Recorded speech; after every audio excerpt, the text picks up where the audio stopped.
Hi everyone, नमस्कार। बहुत बहुत स्वागत है आप सभी का इस वीडियो में। आपके साथ मैं हूँ प्रिया सना, क्योंकि हम बात कर रहे हैं बिहार विधानसभा के चुनाव के बारे में।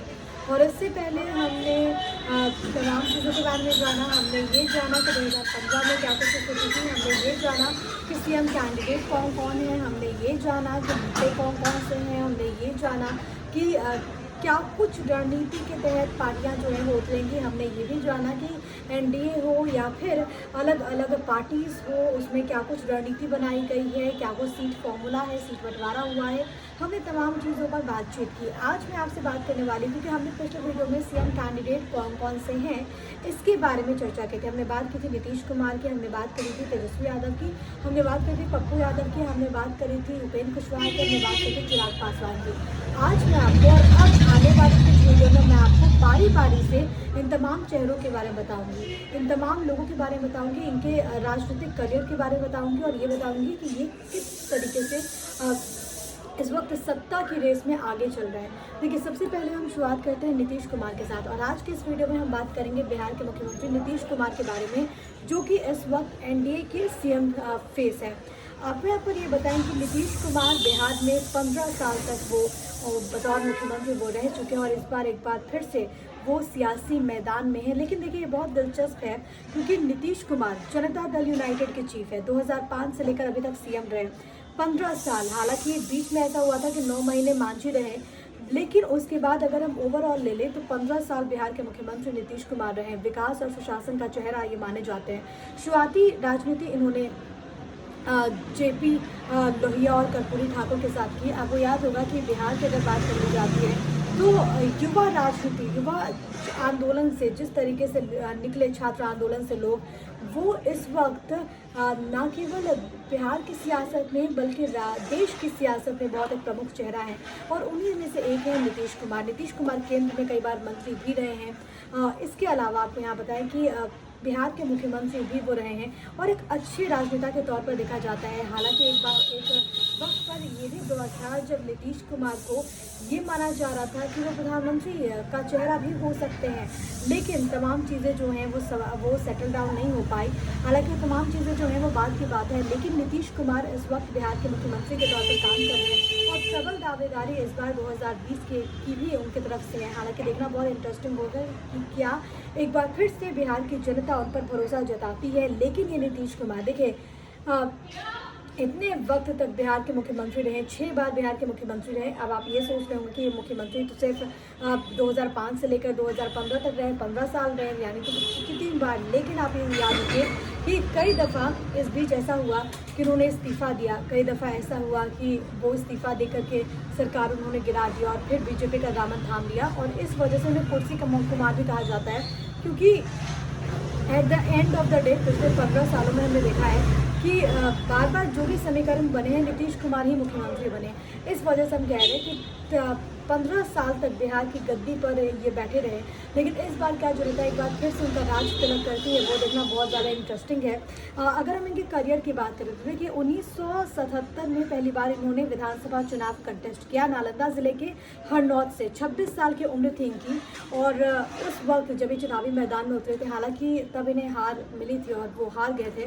बाद में फिर से 1980 में उन्होंने कंटेस्ट किया, तब जनता पार्टी सेकुलर के टिकट से वो चुनावी मैदान में उतरे और इसी सीट से उतरे, लेकिन फिर भी उन्हें हार मिली।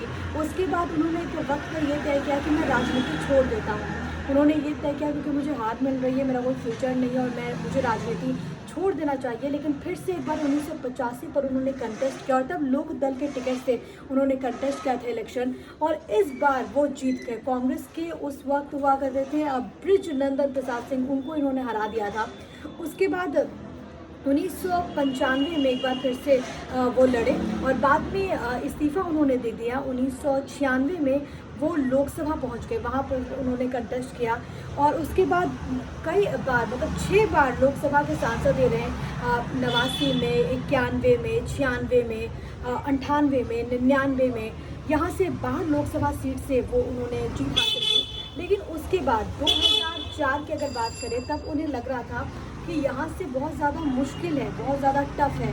तो उन्होंने क्या किया कि जो 2004 में इन्होंने लोकसभा के लिए कंटेस्ट किया था, बाढ़ और नालंदा, क्योंकि उनका गृह जिला जो है वो नालंदा है, बाढ़ और नालंदा दोनों तरीके से उन्होंने कंटेस्ट किया। बाढ़ क्योंकि यहाँ से जनता ने बहुत बार अपने प्रतिनिधित्व का उन्हें मौका दिया, लेकिन उस साल ऐसा हुआ कि 2004 में नीतीश कुमार को बाढ़ से शिकस्त मिली और नालंदा से हालांकि वो जीत गए। लेकिन तब कुछ ऐसे समीकरण बने कि 2004 के बाद नीतीश कुमार ने एक भी चुनाव कंटेस्ट नहीं किया।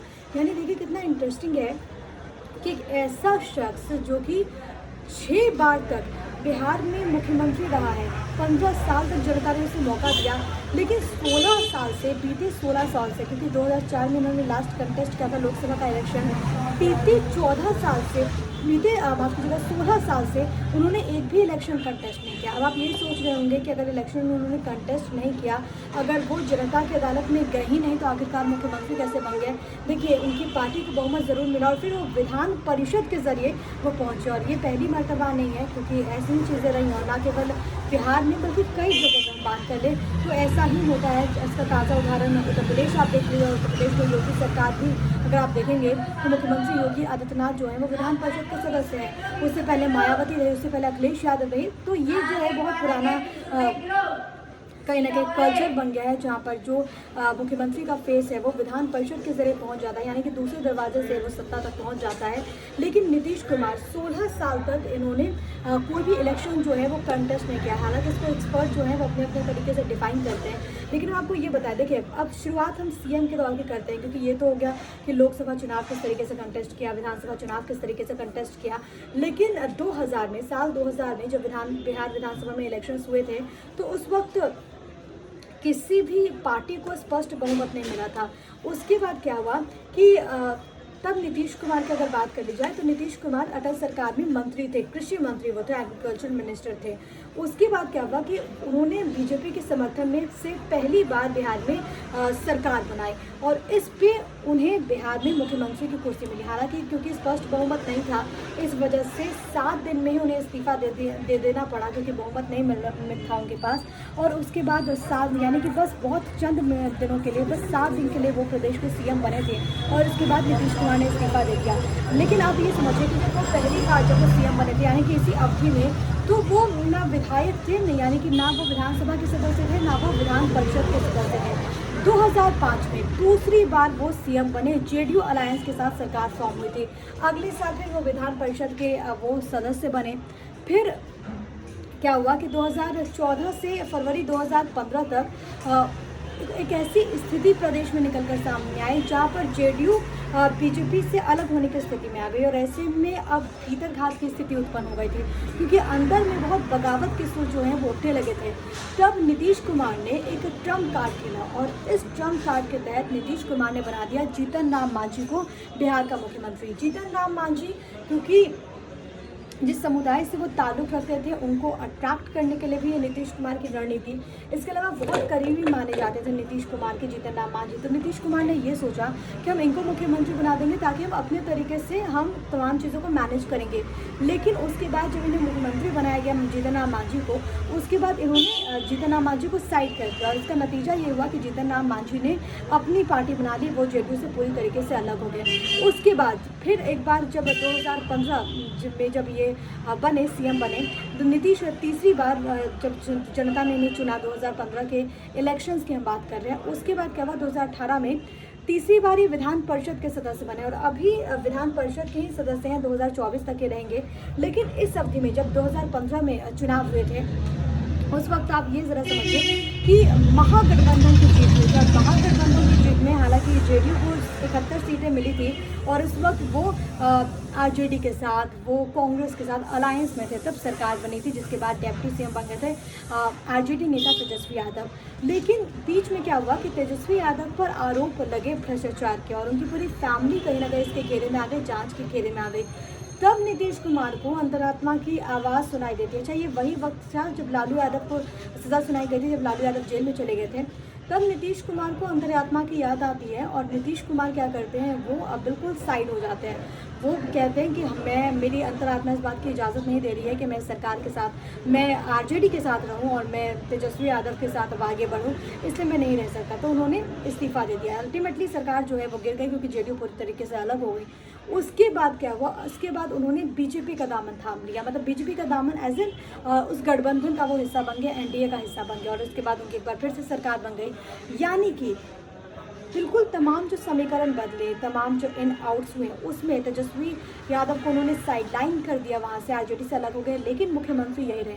अगर हम उन डेट्स की बात करें तो देखिए 3 मार्च 2000 में पहली बार ये मुख्यमंत्री बने और 3 मार्च 2000 से लेकर 10 मार्च 2000 तक ये मुख्यमंत्री रहे। मैं 7 दिनों के लिए उसके सरकार गिर गई थी। 2005 में फिर चुनाव हुए, उसके बाद 2010 तक वो सीएम रहे। 2010 में फिर चुनाव हुए, फिर 2015 तक वो सीएम रहे।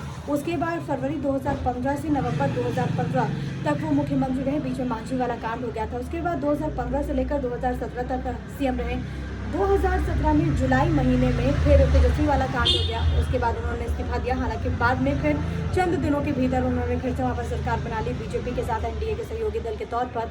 उसके बाद से लेकर अभी तक अब तक उन्हीं की सरकार वहाँ पर बनी हुई है, यानी कि नीतीश कुमार ही मुख्यमंत्री बने हुए। कुल मिलाकर 15 साल के आसपास का ये पूरा कार्यकाल। और अब क्या एक बार फिर से 5 साल नीतीश कुमार को जनता देगी, प्रदेश की जनता, ये देखना बहुत ज़्यादा दिलचस्प होगा। लेकिन इम्पॉर्टेंट ये हो जाता है कि वो चुनाव नहीं लड़ते हैं, यानी कि वो जनता की सीधे तौर पर जनता के पास नहीं जाते हैं। हालांकि ये कोई पहली मर्तबा नहीं है जब हमने जैसे जिक्र किया पहले कि जब कोई मुख्यमंत्री चुनाव ना लड़ा हो। इससे पहले भी कई सारे एग्जाम्पल है। प्रदेश की बात करें तो सुशील कुमार मोदी जो इस वक्त उप मुख्यमंत्री हैं, सुशील कुमार मोदी भी विधान परिषद के सदस्य हैं, वो भी चुनाव नहीं लड़ते। नीतीश कुमार को लेकर ये बात कही जाती है कि आखिरकार वो चुनाव क्यों नहीं लड़ते, इसको लेकर अलग अलग तरह की बातें हैं।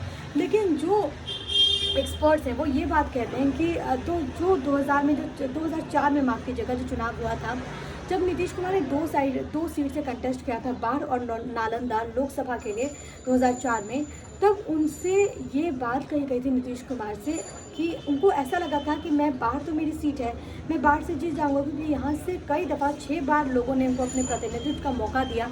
उन्हें ऐसा लगा था कि मैं तो यहाँ से जीत जाऊंगा। लेकिन जब उन्हें हार मिली तो कहीं ना कहीं उन्हें कैसा झटका लगा कि मुझे भी जनता जो है वो हरा सकती है, मुझे भी जनता जो है वो नकार सकती है, ये मैं कहूँगी।